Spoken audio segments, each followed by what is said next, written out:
Okay, so today we're going to continue with looking at some master games in the Qside Ruy Lopez. I have a pretty big selection of my own games, and I'm also interested in looking at the games played by other masters in this opening, depending on how we break this down. Looking at the material available, I feel like it's probably 2 entire videos on this. So this first one will be my games in the Qside Ruy against Nbd7, and then we'll have a whole second one on games by other masters against Nbd7, because this is one of the 2 main defenses to the Qside Ruy, along with bishop f5, and there's just a lot to see here with this Nbd7 move. It's a move which is in some ways very beautiful. It looks to avoid getting the doubled pawns. It looks to keep control over d5 and e4 and win the fight, or at least, make that fight difficult for white to win control over those 2 squares. At the same time, it develops a piece and could look at playing either c5 or e5. So Nbd7 is in some ways a beautiful move. In another way, it blocks the development of the bishop on c8, blocks the influence of the queen on the d file, and therefore, in a sense, kind of takes away actually a lot of black's options compared to the move bishop f5, right, which still leaves a lot of different options in terms of whether black wants to play with e5 or c5 or e6 or c6 or knight d7 or knight c6 or g6 or knight a6. Knight bd7 is a little bit more like committal or limiting, and in particular, it may kind of force you to resolve the tension around f6 or to play a pawn break without developing your bishop, because to move your knight, develop your bishop, then bring your knight back to d7 to support a pawn break is going to be extremely time intensive. So it's a move which tries to be the very, very best, most beautiful possible move, giving white nothing, but it also limits your options, so you need to play very precisely as black to get the most out of knight bd7, actually. So let's get into some games of mine. My way of playing this is queen d2, and we're only going to be looking at queen d2. There are other ways to play this position that other people have used, but pretty much we're only going to look at my approach, because that's what I have to teach. For something else, you can get someone else to teach you it. I choose queen d2 in order to defend this bishop, back it up, prepare a quick queenside castling. I like to get my rook on the d file quickly, and I also like to not block this bishop. And I also like playing a developing move and not yet deciding between f3, e4, which is like the Ruy Lopez type approach, and e4, pawn takes e4, f3. Same moves in a different order, right? f3 and then e4, or e4 and then f3. But e4 and then f3 is the Blackmer-Deemer gambit approach. So what I like to do is try and develop quickly as white and keep as options both the slow f3, e4 and the fast e4, f3. It's only a 1 tempo difference of when e4 hits. But that 1 tempo is huge. Refer to previous videos if you don't understand how important it is who plays e4 or c5 first. But I'm going for speed of development. Speed of development also means that if I go for a gambit, I will have the development to sort of back up the gambit style play. I really don't want to waste any time if I want to keep the gambit as an option. And the very first time I played this in a tournament, my opponent answered with h6 first. This is a very good move, actually. It seems to lose a tempo, but after bishop f6, knight f6, black's position is like, in some ways, seems kind of like perfection. Like they're going to play bishop f5, they'll have a place to tuck it, they'll have control over e4, and they can still play for c5 or e5. That said, they have lost the tempo, and maybe we should investigate this further at some point. This line has basically, I've never investigated this as white. I don't know if anyone else has. We'll see when we look at other master games in this opening, whether this has ever been investigated. But this seems like a dangerous surrender of the bishop pair from white, where black has a perfectly clean position, no weaknesses, and easy development.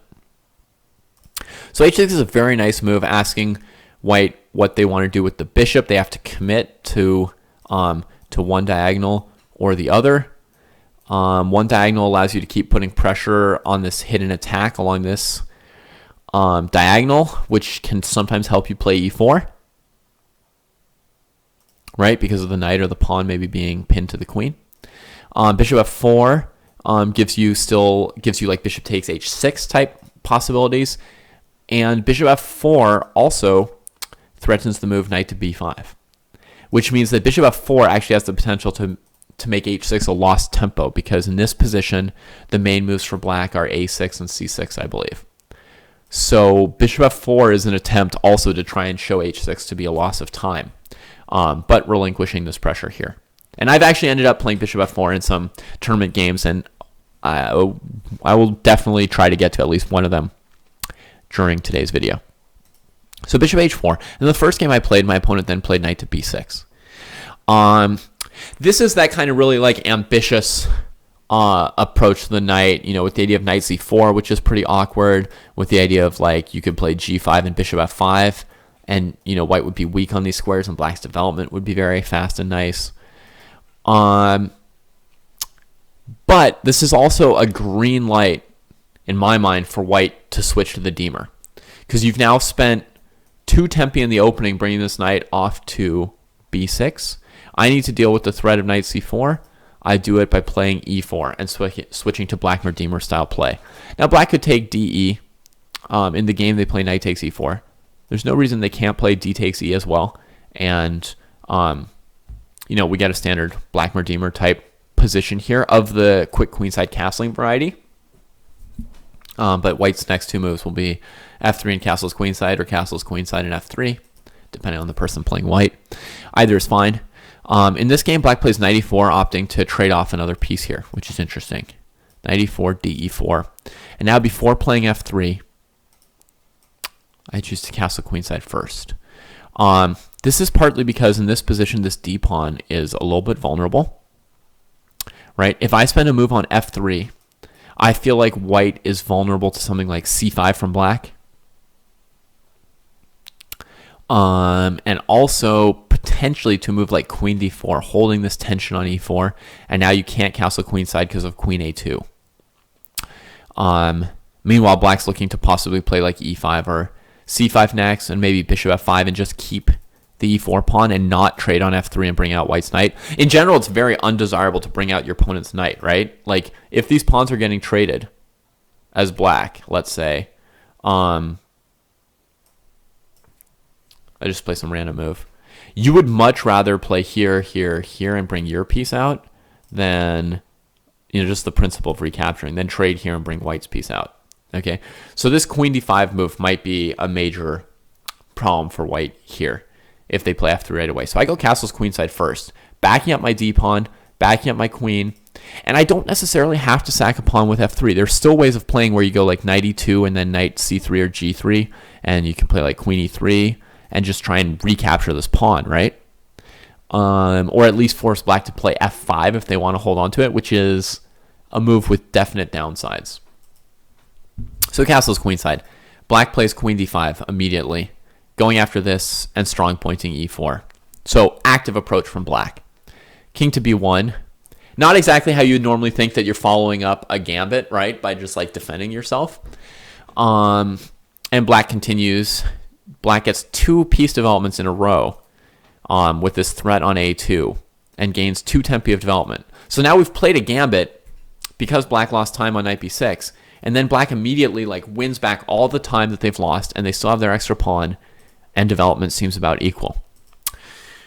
But in my view, development is not about equal here actually, because black does not have as obvious a quick solution to their king situation, and white has knight e2 to f4 or c3 coming. In other words, the quality of this development by black is a little bit lacking, and white's likely to gain something back from it. Now, black could have played as follows to try and emphasize developing a little bit more, like this, right? A very plausible approach. It stops knight f4 in advance because of the pawn on g5, and prepares to develop the bishop here without losing e7. The king got castled. All looks very well.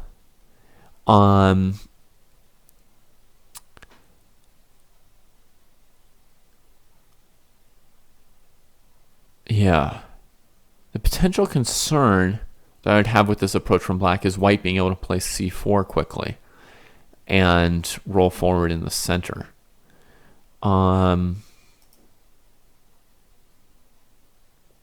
Let's see. So like here, here. Is this any good for white?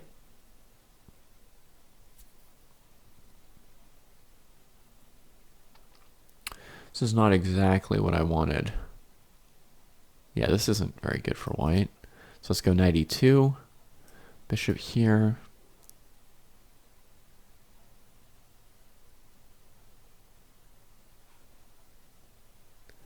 Now if knight c3, there's even queen d4, and black's doing great. Yeah, it's not so obvious how white defeats this approach by black. The development approach. This seems like a nice approach by black. Knight e2, bishop g7. You can also play queen e3. But now black may have time for f5 to defend this, dealing with this knight c3 idea. And on c4, just swing the queen over here. And white's development is a real problem here. And black's getting ready to maybe sack on c4 at some point soon. Or just play c5. Looks very risky for white. You can also play f3 here. Bishop here, takes here. Knight f3. And this might be a better idea for white than what we just saw, trying to maneuver around with the knight. Because that seems like a playable position. Approximately speaking. This definitely seems like the way to go for black. In the game, instead of committing to g5, black plays another very committal move. Very, very aggressive, trying to justify the bad positions of these two pieces with respect to the b3 pawn. In fact, all black's pieces are temporarily kind of on bad squares, but it's really the b3 pawn that's shutting them all down. And if you can play a4, then suddenly all these pieces come to life, and the white king seems weak. It's well motivated, and it just barely doesn't work out. This could almost be like a crushing move, but it slightly doesn't work out. And it is a theme which has come up a few times in my games. So white swings the knight as quickly as possible to the queen side to defend his king. Black cashes in on a tempo on the undefended bishop. But it's not a complete cash in because this square is vulnerable. It gives black time to trade on b3. And here, and this is what black was really excited about, because here you can't even play a takes b3 because the queen swings back over here. So actually white's forced to play c takes b3. So now your rook's open on a weakness, and this long diagonal is open to your king, and white's pawn structure got messed up. So this is very, very, very attractive looking for black, but somehow the entire thing doesn't quite work out. So now bishop f5 is played. Since the bishop's blocked and this pawn's under attack, it switches to this diagonal. Threat of e3 seems annoying as well for white, who might continue their gambit by continuing to just make king moves and pawn weaknesses on the queen side. But there's this important move, queen f4, getting out of e3 and looking to play queen c7. And the queen c7 threat is pretty annoying, and white also wants to play a move like bishop e2, defending the rook, and then knight b5, right? So if like rook c8 were played to keep the queen out, then you play bishop e2, queen here, knight b5.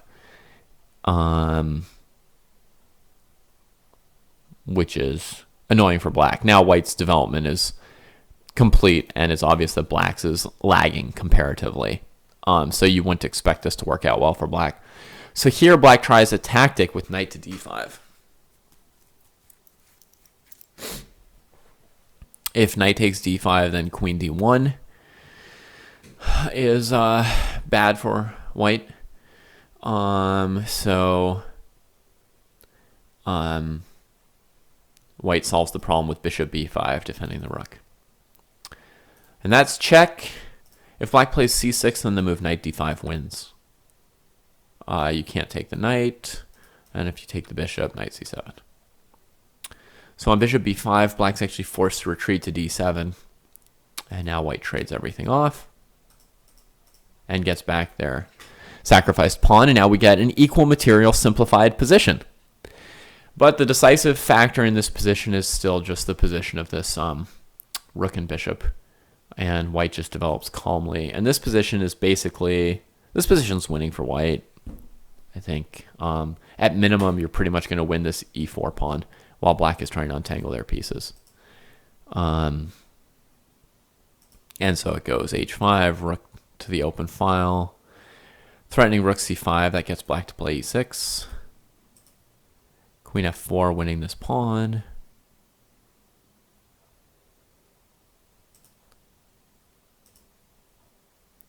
Yeah, I mean, white can already take the pawn, but rook c7 is even stronger to try and force rook to f8. And in this position, black tried to castle kingside to deal with f7. And if black had castle kingside, their position would be okay, but as you'll notice, this interface won't allow me to castle kingside. Black had lost the right to castle, and they moved their king. This is a kind of mistake that actually comes up a lot in top-level chess, and it might blow your mind to see a master try to castle here when their king is moved. But I actually predicted that black was going to try and castle. There's this thing when you're playing games against other players that you start to get inside each other's head and know what the other person's thinking, and you're each reading each other's thoughts. And I knew that black was going to try and castle kingside here. When you create this much pressure, you often get pretty bizarre mistakes. So black tried to castle kingside, they couldn't.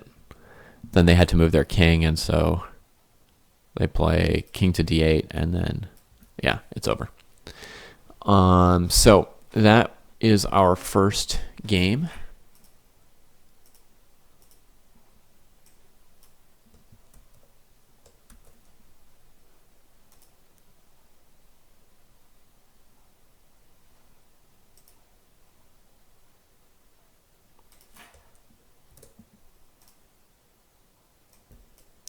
Let's grab another one.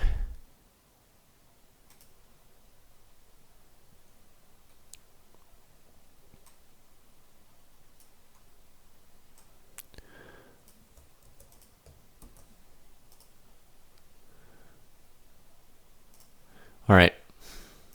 So queen d2. Here black plays e6. This is an important move as well. Rather than knight b6, just simple e6.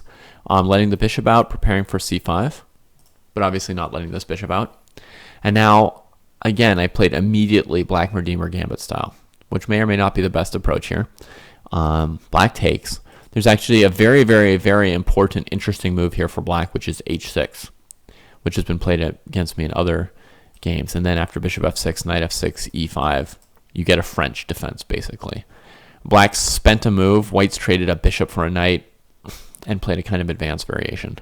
And it's very much playable for black in my estimation. But in this game, black took the pawn, and we got a typical Black Redeemer type position. I now castle queenside, as usual, before playing f3. I like to leave open my option of trying to win this back with pieces and keep developing quickly and see what they do. This is an important move, actually. Black can also just play bishop e7 in one move, but giving white the weakness on a3 as a hook for black to try and attack on the queen side is actually probably a slight improvement for black. Now we sack the pawn for real. And black has a solid position, and we're basically straight up into Black Redeemer, right? So this should be reminiscent of positions that you've seen when I prepared you for this with the Black Redeemer videos. Queen a5, looking at this, and also black's going to hesitate to castle kingside because as soon as they do, white can start the pawn storm. Meanwhile, white needs to try and generate pressure on the center files to try and force black to choose which way to go. It's hard for black to make a lot of progress, though, because this bishop's passive, and they don't really want to play c5 or e5 till they've castled. And they also don't really want to castle, but white also can't do much as long as black sits here and has such a strong defense in the center. So a slow part of the game emerges. And you see white even being forced to trade pieces, trying to open these files somehow and create a threat against black. And white's not forced to do this. White could be, expanding on the king side in preparation for maybe black's going to castle, maybe not. There's more than one approach, but I went for trades here. Keeping the queen on a dark square because we've traded dark squared bishops. Right? Getting closer to connecting the rooks, keeping open the option of castling on either side. Now knight to g5. This prevents queenside castling because of knight f7, and it prepares the move rook f1, trying to force black to castle kingside, which he now does, or she now does. Now I played rook h4, going after f7. Because I've got a rook left and a queen on g3, I'm inclined to go for a piece attack on the king side instead of a pawn rush like you might normally do. For example, after bishop d7, the other option here would have been something like h4 with the idea of h5, queen g7, and playing more with the pawns. But instead, white's opts to play with the pieces. f6. Yeah, this square is hard to defend. If h6, I'm pretty sure knight f7 would have been the move. We could double check real quick. If they take here, white can take here. So knight h4, knight h6, king here, and queen h4. Is this sound? Well, black can't take because that's mate. White has sacked an exchange and gotten 2 kingside pawns for it and obvious attacking chances. So yeah, I think this is probably what I had in mind against h6 was probably to play knight f7.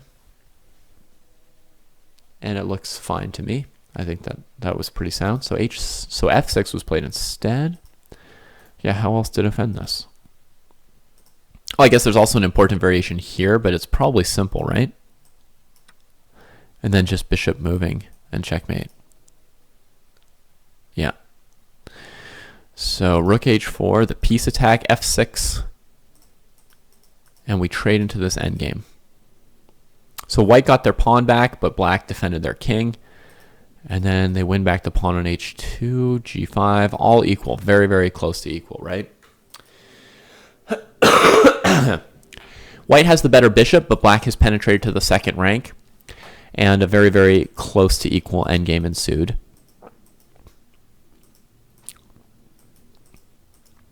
In which I aggressively sacked the g-pawn to go for activity. I sacked a pawn to try and win this endgame.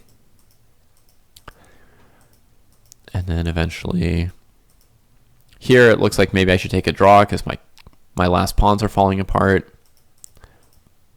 And then I decided to just sack them and keep trying to win this. And it works out. It turns out I can actually, my active rooks can trade off all of the opponent's pawns, and I end up with still an extra pawn left. And black's king is super badly placed at the end. So white is able to win this endgame. Crazy. All right, let's see another one.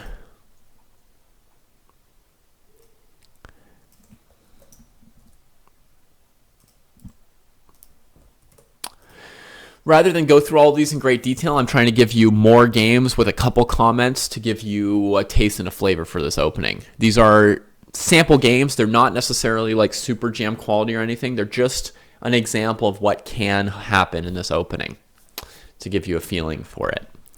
Hey Surfyat, welcome. Okay, so this game is again e4, takes on e4, castles queenside. This time black throws an h6, and I chose to retreat to h4, so now black can definitely play g5, bishop g3, and hold this pawn if they want to. But white's going to play with f3 and knight f3 anyway, so in this game, black chooses not to create any kingside weaknesses with g5. Quick knight e5 in response to here. Looking at f7 is important in this line. An odd development of the bishop. Usually it goes to d3, which is the weaker diagonal. There's a note here that black could have again played knight d5, bishop e7, knight e7 if they wanted to, trading a piece like in that previous game. Instead they play c6 first, and here I go for a pawn move instead of just piece maneuvering. So basically, again, we have a standoff between black maybe wanting to castle, maybe not. And white has to decide if they can put enough pressure on these files, or if here I decided to just use my time to improve my position on the king side. And then black ended up castling king side anyway. And making a bunch of trades here to reduce white's attacking potential, right? As soon as they play knight d7, now it's like hard to play g5 for a moment. So h4 to maybe play g5 as a pawn sack. And you see black successfully trading off a lot of white's pieces here. Yeah, I like that, Slemon.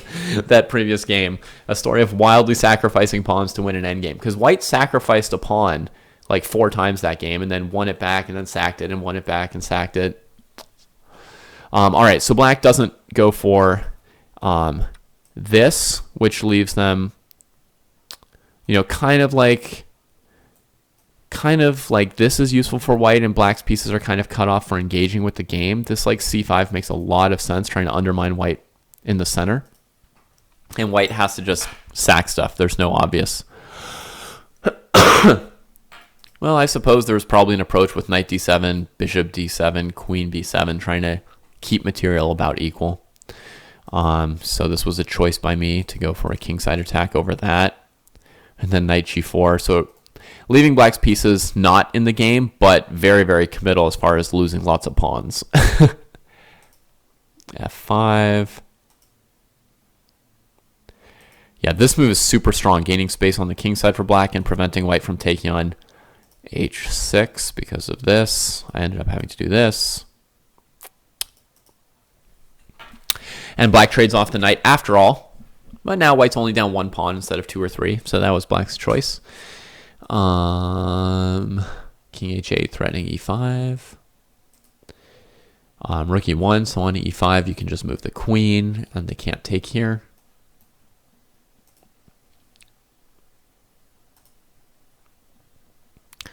So threatening or planning to answer e5 with rook d7. Like saying like, yeah, you want to win my rook? Please win my rook. So here,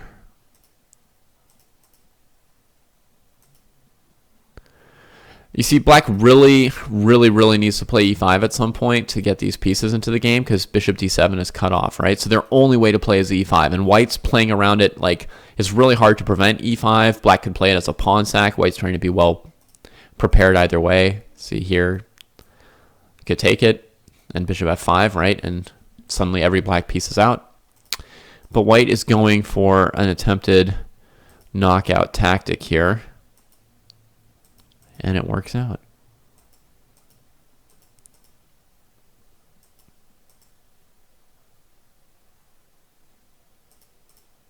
And black's checkmated and resigns.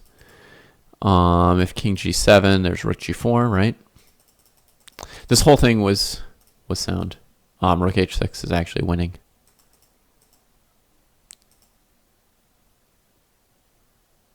Yeah. No defense, really. If the king comes out, rook g7. Yeah. So just a kingside attack that worked out. But you see how close black was to equalizing everything out with e5. White needed to set up this whole trick with b4 to get the queen off of e5 and have this winning tactic, because black is 1 move away from just equalizing up the whole thing. This is probably an important move. I wonder what would have happened on that.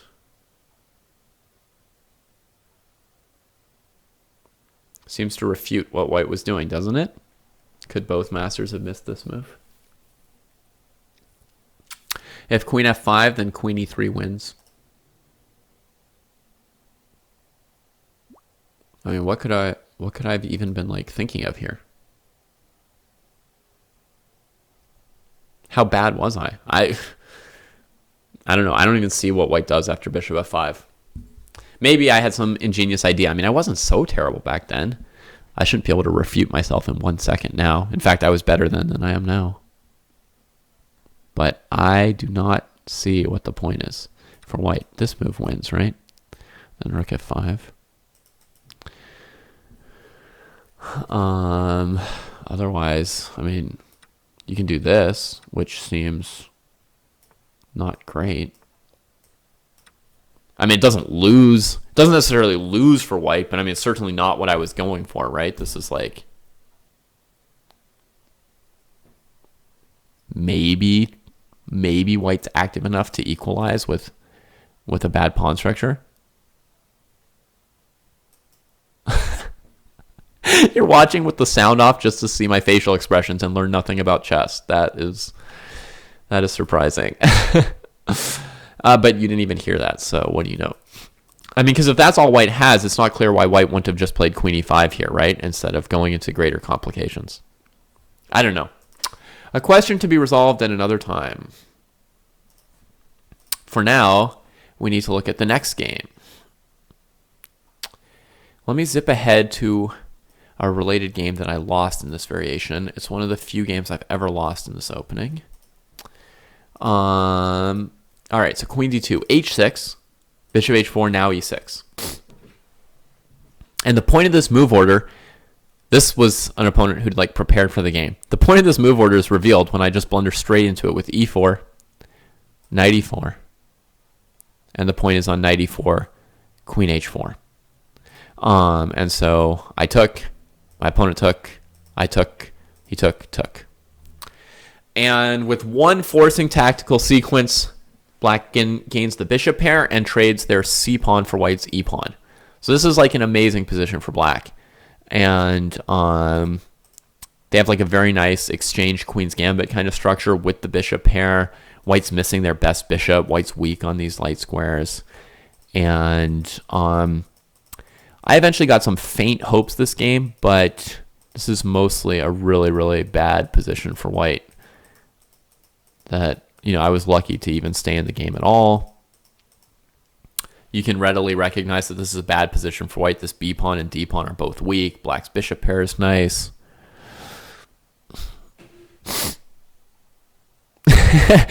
A story of sacrificing rooks, quote, soundly.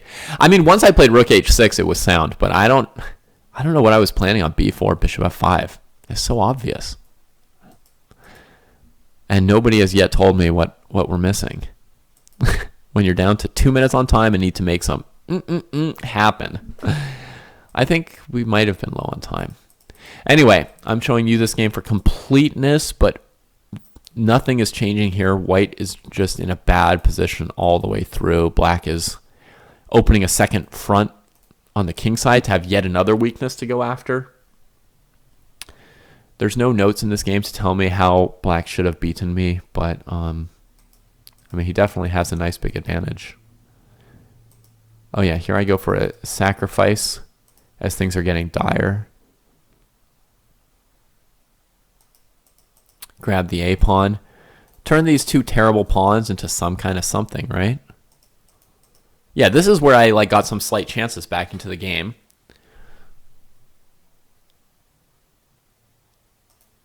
And here I made a big mistake with trading my bishop, even though it's a bad bishop.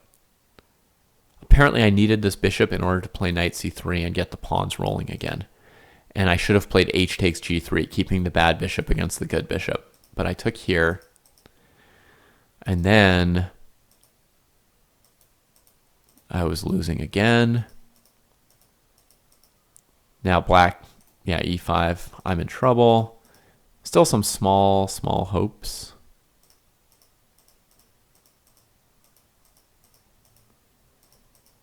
You can see my faint hopes of maybe trading everything off. But then here I lose a piece. If I move the knight, he takes on d3. And that was the end. Got all tied up.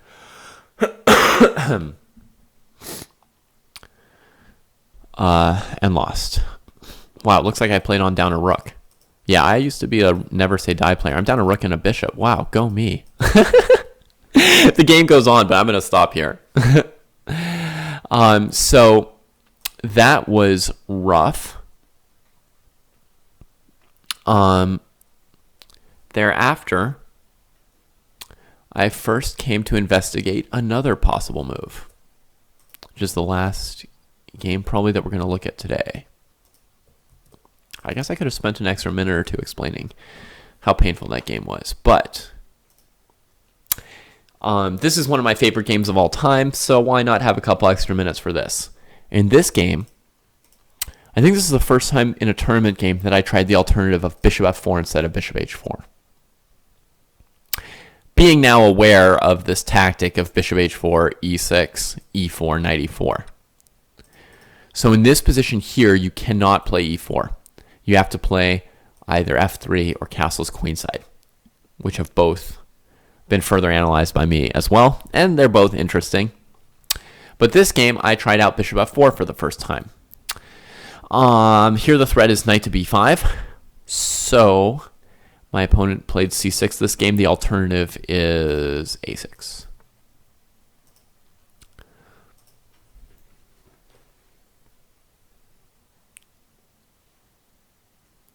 All right.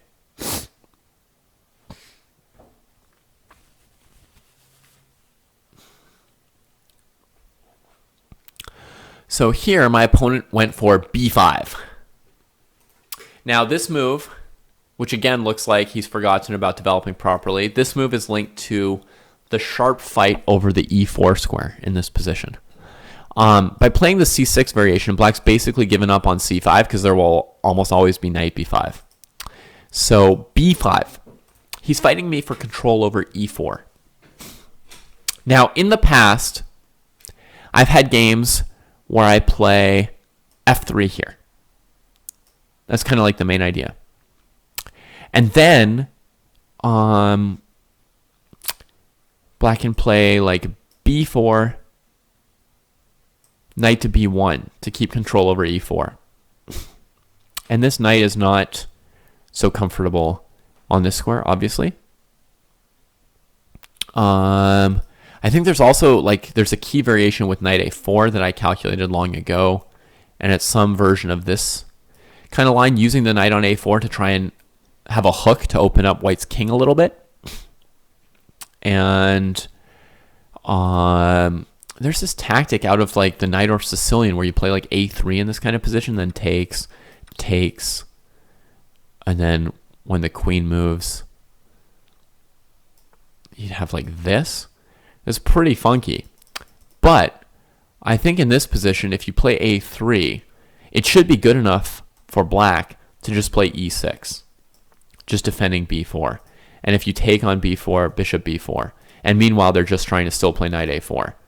And whatever you do, I think white's in a bad position here. So this a3 tactic doesn't work here. So this whole like knight a4, queen a5 stuff redounds in black's favor with knight b6 and opening up white's king. So knight has to come back to b1 and then e6, and it looks like you still need to play like e4, probably sacking a pawn, and play this like here, and who knows what from this. How the game goes on from here. You could play this move. You could take here, keep developing. That seems fine too. But you end up playing a Black Redeemer Gambit with your knight on b1, which you guys may or may not be so happy about. I'm not super pumped about. I've played it sometimes, and this game I thought, I'm going to try something different, something really unusual for me. I'm going to put my knight on f3 and just like develop this piece. Okay. That may look like the more normal approach to the game, but because I now don't have f3, e4, this normal looking development is going to lead to one of the weirdest openings I've ever played. Webcam and microphone. The webcam is a Logitech Carl Zeiss Tessar HD 1080. I would show it to you on the webcam, but I have no way to put my webcam on my webcam. But it's a webcam that you can move around. See, it's like external. You attach it by USB. It's quite good. I mean, my computer has a normal inbuilt webcam, which is like serviceable, but this cam is better. And then the microphone standard Samsung CO1U. It's the mic that a lot of people use for like home recording of music. It's not what you would have like if you had a big studio probably, but if you look closely at YouTube videos where people are recording music like at home or something like that, you'll see a lot of this mic here with this for the pop, this for stabilization. All right. You're welcome, man. All right, so back to this. It looks like I've just made my most normal developing plan of any game in this Qside Ruy, but this is actually the most messed up way of playing it ever, because without F3, E4, things are going to get crazy, actually. So B4 is played. I'm forced back with knight B1. Knight E4, this is the square I'm giving up. My idea would be to play like knight E5 and then F3, E4 if he did nothing here, right? Like if he played simple like E6, let me just show you what this could look like. This is kind of what I'm going for. Oh, sorry, C6 is hanging, so this is an issue for him. So like knight E5, we got to play a move like queen B6. For a move now, we'll play F3, bishop E7, right? And then here, I can play for G4, G5, or I can play for E4, depending how I want to do it. Also, I'll point out that anytime black commits to like G5, right, and plays it this way, now you're going to see like H4 as soon as possible to probe at black's king side and try and make it even weaker, and to try and develop this rook for free, since we're having trouble connecting it to the rest of the board. And players will almost always play G4 to avoid opening white's rook, and then knight E5, and now we're coming with F3 and E3 or E4. Okay, so this is a very, very standard way for things to go with this. Because they've been lost, I wasn't able to show you a bunch of my games, but in the bishop H4 line, before I had realized how this whole knight E4 thing works, I had a lot of games which went like here, here, here, here, here, here. And in a lot of these games, it's really important to play H4 quickly. There's a lot of games that I've played with this kind of like H4 kind of tension around here, or G4, or knight H5. There's a whole set of like things that can happen in these positions that are kind of standard to me, but a little bit unusual that you don't know as background because I didn't show you the games, because I didn't show you every game I ever played. Sorry. But so anyway, if G5 comes, we're going to play like H4 and knight E5. And knight F3 is preparing for that, and the idea of then playing my E4, F3 kind of stuff with my knight already on E5. But he plays knight E4 and stops that before we can get to knight E5. So G5, bishop E3. So here I choose to keep my bishop here instead of here. Often you would come to G3, but in this case, if I go to G3 with his knight already on E4, H4 doesn't look very good, right? So normally I would have like a pawn on F3 instead, and you would definitely put the bishop on G3, so you're still looking at E5, C7, B8, lots of really useful squares on that diagonal. But here with his knight on E4, I can't really do that actually. So I'm forced to play bishop E3. Now how far away am I from playing F3 and E4? My main plan for this opening, right? And here's where, to me, it like looks like we're already playing Fischer random, right? Like, why is there a knight on B1 and a queen on E1? It's unusual. So A5, here you play H4 as soon as possible. And here, my opponent plays a great move. Normally, you would play G4 without too much thinking. But here, G4 is not as good. Why? I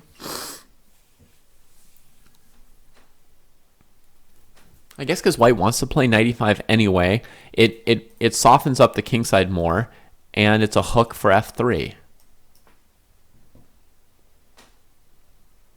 So he plays rook G8.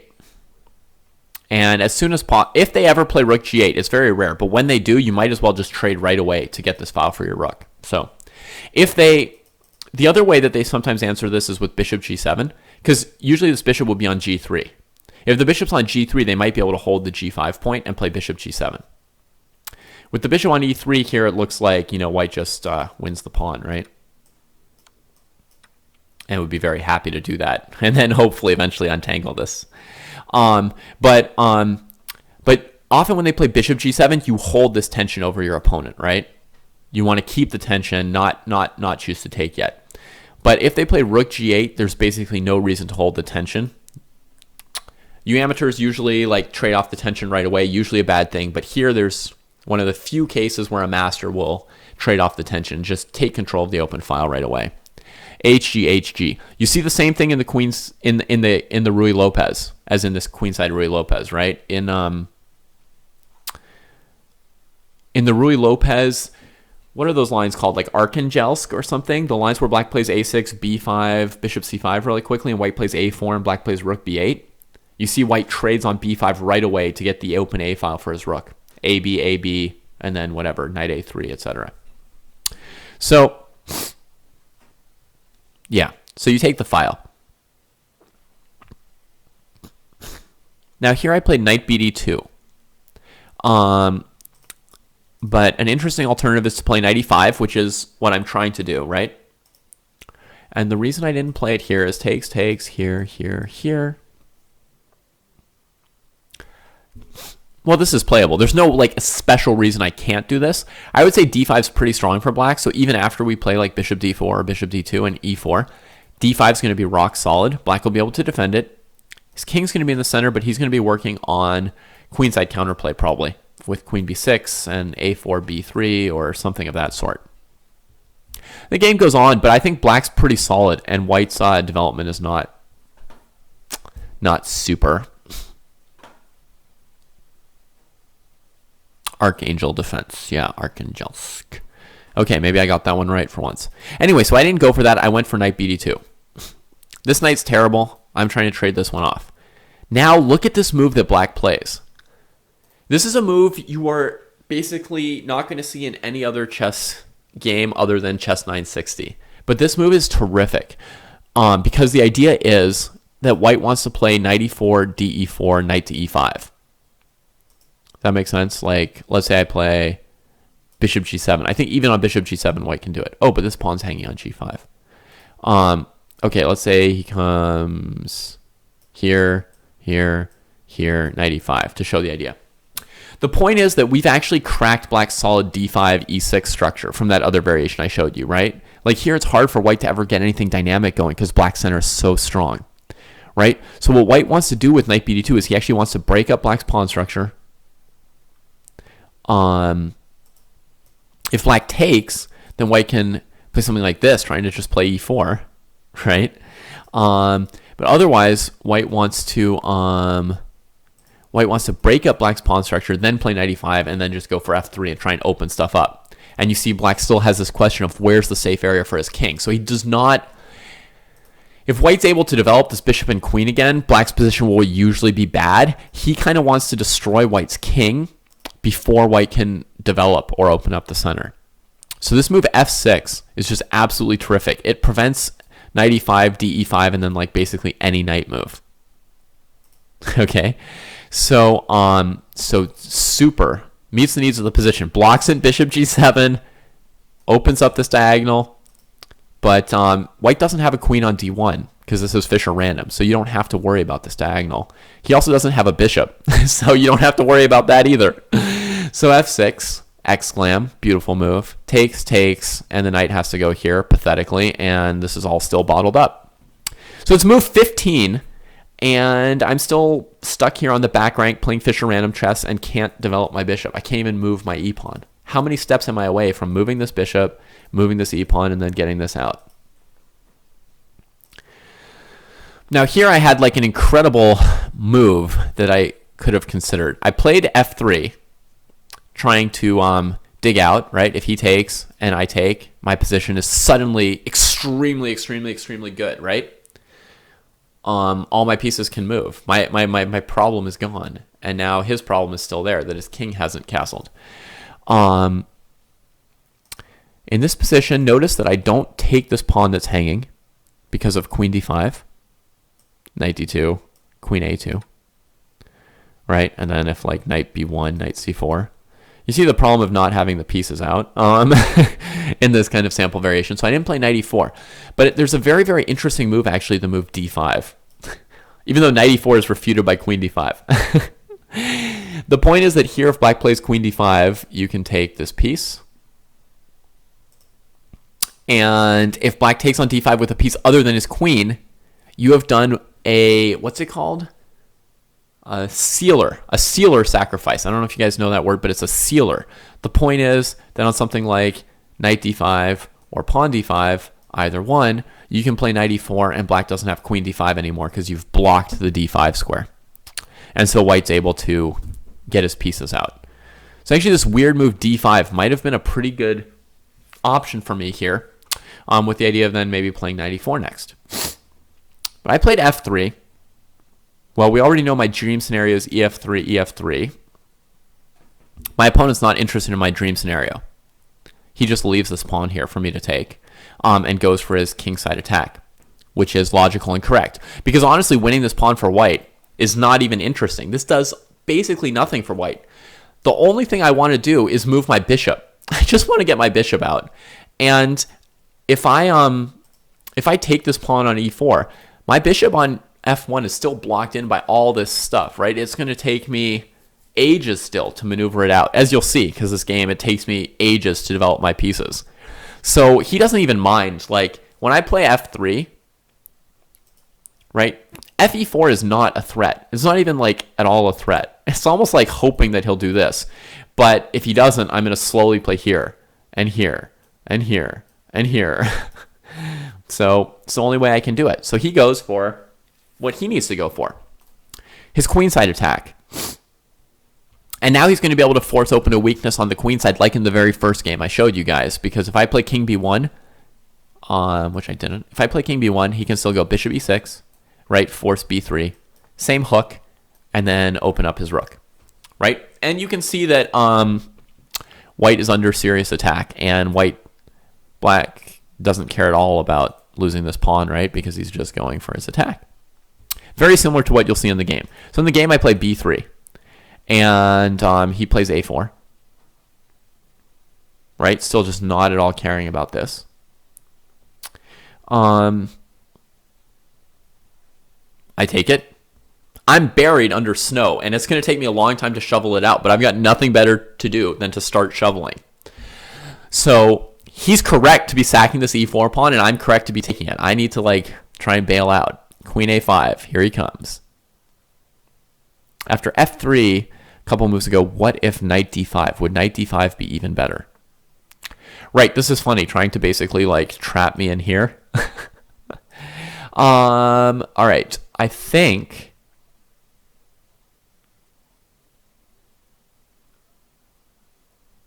white might play queen f2. Remember that we're playing Fisher random, so I can play the most weird, stupid-looking moves possible here, and they might be reasonable. The point being that, if you ever take, at least I got my queen out of here. And meanwhile, I'm looking to play fe4 and sort of force your knight to do something. And then you'll just be losing tempi if you leave your knight on e4. I mean, if you play knight b6 and then I take and you just go back to b6 or something, you'll have just wasted time on this. I mean, I don't know what could or should happen in variations like this, just like really like not even taking and bringing this out, just leaving everything blocked up, and then like here and here and here and here. I don't know if this is winning or losing, right? This is just complete craziness. So your knight d5 move might be plausible, is what I'll say for now. Could totally be plausible. What he did, also plausible, right? He goes queen d5 and immediately forces open the a file. So I take the pawn, he swings his queen over here, knight b1, he takes. And here obviously, again, I would want to play a takes b3, but it was so bad that I played cb3, leaving the a pawn hanging. And there's a quick variation here, a b3, just show you one, trying to dig out here, here, here, here. This is the plan from black.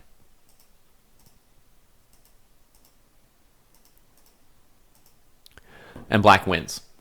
This was the key variation that that was the reason I didn't play this. I don't know why the variation ends here. It doesn't seem obvious to me yet. Black sacked a whole rook, right? This is not totally clear at all. White still has some chance to dig out of this.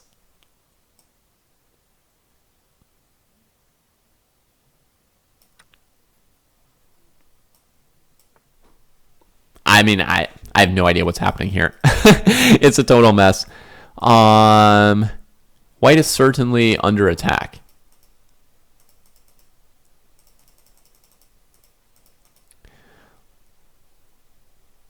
Black could also wait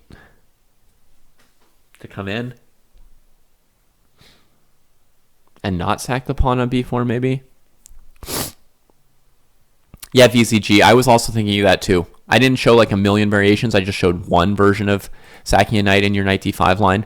But I had also considered playing like a4, fe4, knight c3, pawn takes, and then something. Yeah. Or instead of a4, you could maybe try and set it up with this insane looking move. And then here and here and here and who knows, right? Got me beat. I don't know. Anyway, it's all playable and it's all complicated. So in the game, b3 takes. Okay, we're here. I play this way. And now the point is on queen a2, I can play queen b4, hitting the knight. And without the c-pawn, I have more chances of playing like rook d2 and covering my king with the rook. That's basically, this position is so dangerous for white that basically I'm playing cb3 instead of ab3 because I don't want a pawn on c2 to have some hope of shuffling some pieces towards my own king.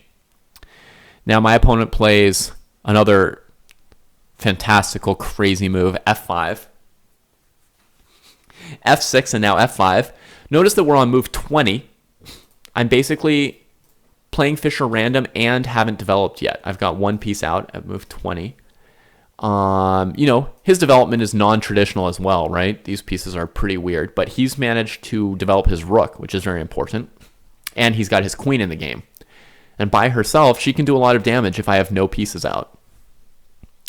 But we're definitely still in the opening. Neither player has successfully developed enough to really call it the middle game. Black's almost out of the opening. They're kind of playing middle game moves. White is definitely still in the opening. F5. All right. Rook d2. He gets his pawn back. And I put the rook here covering my king. Now I want him to have a pawn on e4 versus like if I take and give his bishop this diagonal. That's like obvious bad times for me. So rook d2. Takes here. Knight d5. Similar to your idea, if the bishop moves, he can play e3 and really like lock this in for ages and ages and ages. So I play queen f2 like in the line I suggested to you. Defending this piece, but how far away are we from ever bringing out this piece? Still pretty far, right? However, at least I have something developed now, technically, right? I've brought something out. This rook's pretty well placed, defending here and pressuring the c-pawn. This game is not about pressuring c-pawns. So he develops. I grab this. Pawn sack. Sure, why not? Open up the diagonal for his bishop, right? Now I've taken 2 pawns from him, but I'm still so far away from digging this out. Rook f8 here, and the bishop comes out. This rook has to go hide over here. Black's got every piece out. I'm still trying to dig out. And he's got outposts on the 6th rank and the 8th rank around my king already. Another option for him was to play like knight check, king here, and then bring the knight back to c3 instead of taking on b1.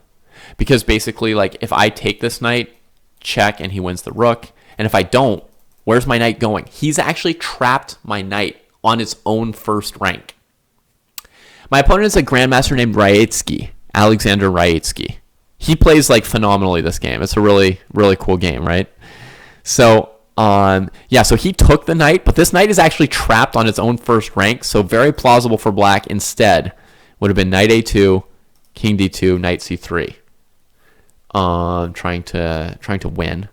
And I imagine I would play e4 here, and everything I have is hanging. I don't remember what the evaluation is of these positions. Let's just say it's messy. Another alternative for black here is the crazy move queen c5. Threatening all kinds of, like, discovered double check kind of things. And if pawn takes queen, there's rook d1 mate. This is one of the things about playing Fischer Random, which we somehow managed to do this game, is in Fischer Random, there's all kinds of new moves possible that you wouldn't normally think of, Some moves like queen c5 in the opening on move 30 when you still haven't gotten your pieces out. There's lots of cool stuff to find in Fischer Random chess. Okay, so anyway, so here he took on b1. My a-pawn's also kind of weak and my king's not long for the world. So I'm bailing out. Still, just bailing. He couldn't have played rook f2 yet because this is blocked. So I get a trade in. And queen h5 check, bishop g6 is winning for him. So I come here. Queen f5. Bizarrely, material still very close to equal. Could I have played e5 instead of rook d2? That's going to be a little ways back. Let's see. All the way back here. f5. Right. Could I have played e5 instead of rook d2? e5 is not good because he's trying to open up this diagonal for his bishop, right? So I assume he plays f4, gaining a tempo on this piece, and then bishop f5. And this is what he wants to do, this thing. In fact, he might just leave bishop f5 in reserve if I can't stop it and play this move. And idea bishop f5 and queen b3. And I'm in serious condition, right? So this position here, it's not about like being up or down a pawn, right? I actually want him to put his pawn on e4 and block this bishop's diagonal. And he wants me to do anything with this pawn and bring out his bishop, right? So that's his like f5 move. And I purposely leave that pawn on e4 to block me for the moment, right? And then he force feeds me that same e-pawn 2 moves later. He's like, no, take this thing. I don't want it. It's all in my way. I just need to get to your king, which is logical with my coordination. Okay, so zipping back over here. Yeah, the position where he could have played queen c5 here. He takes the piece. I go to h8. I trade off at least that rook, which otherwise could do bad things to me along this file.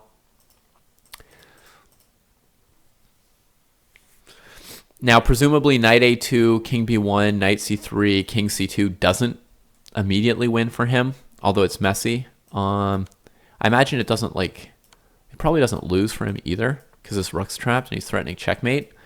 Maybe I could actually win with queen c1, but maybe I just give some kind of a perpetual check here, right? So he goes queen f5, defending the bishop and threatening knight a2.